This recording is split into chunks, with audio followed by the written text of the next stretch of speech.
बार होता है कि किसी चीज़ को हम पढ़ रहे हैं, उसे याद रखने की कोशिश कर रहे हैं, लेकिन वो चीज़ है कि हमारे दिमाग में बैठने को तैयार ही नहीं है। आज की इस वीडियो में हम ऐसे एक मेथड की बात करने वाले हैं जो आपके लर्निंग प्रोसेस को काफ़ी स्मूथली कैरी फॉरवर्ड करेगा। So without any further ado, let's get into the video. This method is called FAST method, fast method. Here F stands for forget, A stands for active, S stands for state and T stands for teach. Let's elaborate this. Here F stands for forget. Now for suppose you are trying to read a book. आपको एक habit बनानी है book reading की, but आपसे वो हो नहीं रहा। जब भी आप बुक लेके बैठते हो, आपके दिमाग में ऐसे थॉट्स आते हैं, अरे यार पहले भी तो ट्राई किया था, हुआ तो नहीं, इस बार करूँगी तो क्या हो जाएगा, इस बार करने से थोड़ी हो जाएगा। ये सेल्फ लिमिटिंग जो आपकी क्वालिटी है ना, बुरी क्वालिटी, इसको आपको साइड में रखना है, इसको आपको ख़त्म करना है, इसको आपको रिलीज़ करना है। So practice this habit of telling your self कि नहीं होगा यार, पहले भी तो ट्राई किया था, उस टाइम नहीं हुआ तो इस बार मैं क्या कर लूँगी। No, this is a very wrong approach when you are starting something new और trying to build a new habit. Okay, ये जब आप कर लेते हो तो आधा काम तो वहीं पे हो जाता है। Second thing, forget everything else. जो काम आप करने बैठे हो, भले ही आप बुक रीड करने बैठे हो, बाकी सारी चीज़ें भूल जाओ कि कुकर पे सीटी लगने वाली है, भूल जाओ कि दूध उबलने रखा है, भूल जाओ कि चाय पीनी है, भूल जाओ कि कुछ और काम है। Focus on that particular task.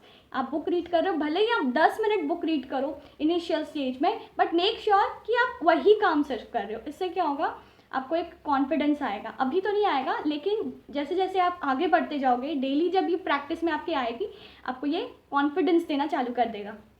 It stands for active. So you need to be very active to accept that you are doing this, that you are doing the toughest job that you thought that you would never be able to do. आप book read कर रहे हो, जो आपने सोचा था कि आप कभी नहीं कर सकते, आपकी ये न्यू हैबिट कभी नहीं बन सकती, आप वो हैबिट को पूरा कर रहे हो। So be ready to accept, be active to accept that yes I am reading a book every day.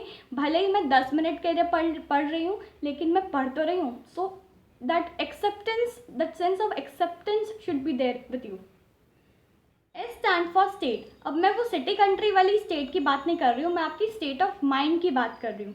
आपने अक्सर अपने स्कूल के टीचर्स को रियल लाइफ एग्जाम्पल देते हुए सुना होगा। जब भी वो कोई कॉन्सेप्ट पढ़ाते होंगे, वो ऐसा एग्जाम्पल्स पुट इन करने की कोशिश करते होंगे जो आपके रियल लाइफ सिचुएशन के साथ कनेक्ट हो सके। What is the reason behind this? वो इसलिए क्योंकि जब आप कॉन्सेप्ट्स को, जब आप न्यू चीज़ों को सीख रहे होते हो और उन्हीं चीज़ों को जब आप रियलिटी के साथ कनेक्ट करते हो, तो वो चीज़ें आपके दिमाग में लंबे समय तक स्टिक रहती हैं। इससे क्या होता है, आपकी लर्निंग एबिलिटी जो होती है, जो लर्निंग प्रोसेस होता है, वो फास्ट होने लगता है, वो जल्दी होने लगता है, because you have started connecting the dots. T stands for teach. Now you should be able to understand the concept in such a way that you are capable of teaching it to someone. Be it a wall. भले ही वो एक दीवार हो, भले ही वो किताबें हो, भले ही वो बंद टीवी हो, भले ही आपके सामने कोई ना हो, कुछ ना हो, बट आपके पास इतनी अंडरस्टैंडिंग होनी चाहिए, आपके पास इतनी कैपेबिलिटी होनी चाहिए कि उस कॉन्सेप्ट को आप किसी को आराम से समझा सको।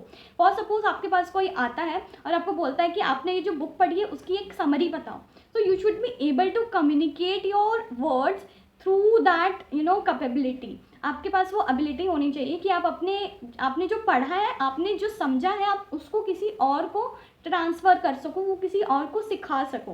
That will help you to understand it even more better. So try this technique as well. So yeah, that's it for today's video, guys. Thank you so much for watching the entire video. Hope you have liked the video. Comment down below, and until next time, bye.